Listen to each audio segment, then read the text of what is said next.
17th state to come into the Union.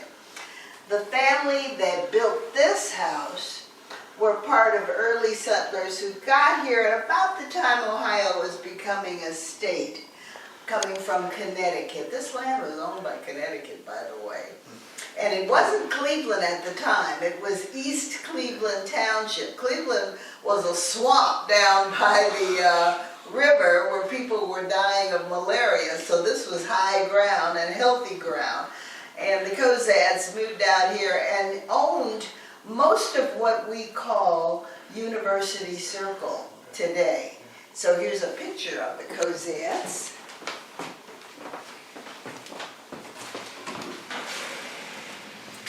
Samuel Jr. built this house for his son.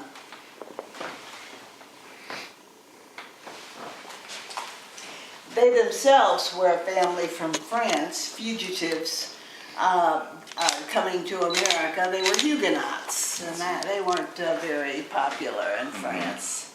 So they had come and they made their way to Ohio, where they linked with other prominent families in this area. This area was really rich with people who were opposed to slavery. The Fords, I'm sure you will have seen the road that is named after the Fords, and there is a plaque indicating where their house was, which is now the medical library. The McElraths, and they were all intermarrying, so at some point it was, everybody. But here's a list of some of the people who were very active in this area. Now, we cannot say for certain that fugitives were hiding in the basement here. People didn't write that down since it was against the law. Yeah. But we can say that they were anti-slavery people from their own diaries. And we have, if you'll notice when you go back outside on the sidewalk, some of the things taken from their diary. For example, one of the Cozads says that many a day I worked and ate with fugitives here at the farm. So, I mean, it's some indication, that of what was going on. We can say that one of their homes, because they did own a lot of land, did keep slaves, but that home is no longer with us. It's across the street from Severance Hall now, so that, but a little bit about this helping fugitives became very risky after 1850, especially. I mean, it was always, from the very beginning, even the Northwest Ordinance and our original Constitution, if you ever want to take a look at that, said that fugitives, would be returned to their owners. So there was never a freedom for fugitives. Even our Ohio Constitution said that.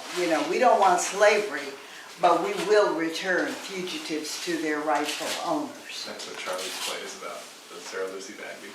Okay. Was she returned? Oh God, that's like the Toni Morrison. Yeah, but then she got back here. Okay. She's buried up here. I'm sorry. And then that imperative became even more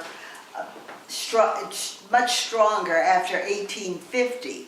As part of the 1850 Compromise, the Fugitive Slave Act was passed, and that increased the demand on people to help slave catchers. You couldn't be agnostic. You had to help them, and you could not help the freedom seekers for risk to yourself of fines, going to jail, losing your property, and so forth. It really is considered one of the triggers of the Civil War, because people who were agnostic, because you were living in the North and you don't have slaves, so why, now you're impressed to help the slave owners.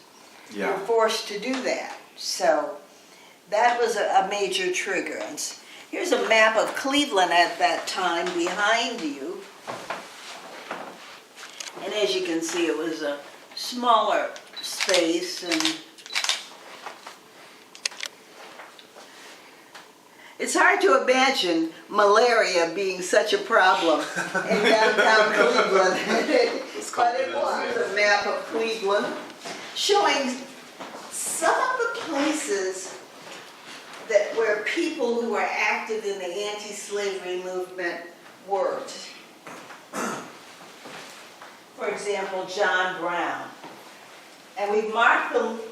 B means black, W means white. John Brown was a black barber who operated his shop right here, very close to the courthouse, public square, and he would hear things. He would hear slave catchers in town, you know, some runaways nearby, and he was very helpful in moving. Somebody left their lunch? Pardon me? Somebody left their lunch? But he was instrumental in putting fugitives on that last ride out, which was so important. Getting to Cleveland was a big deal. I mean, Cleveland was called Hope. That's why it's in our name. You hope to get to Cleveland. But where you really wanted to end up was in Canada. Real freedom was in Canada. Praise the Lord, getting into Canada. And John Brown was instrumental in putting people on the boats to get them across the lake. So that he also became the wealthiest black man in Ohio. So I guess cutting hair is pretty... So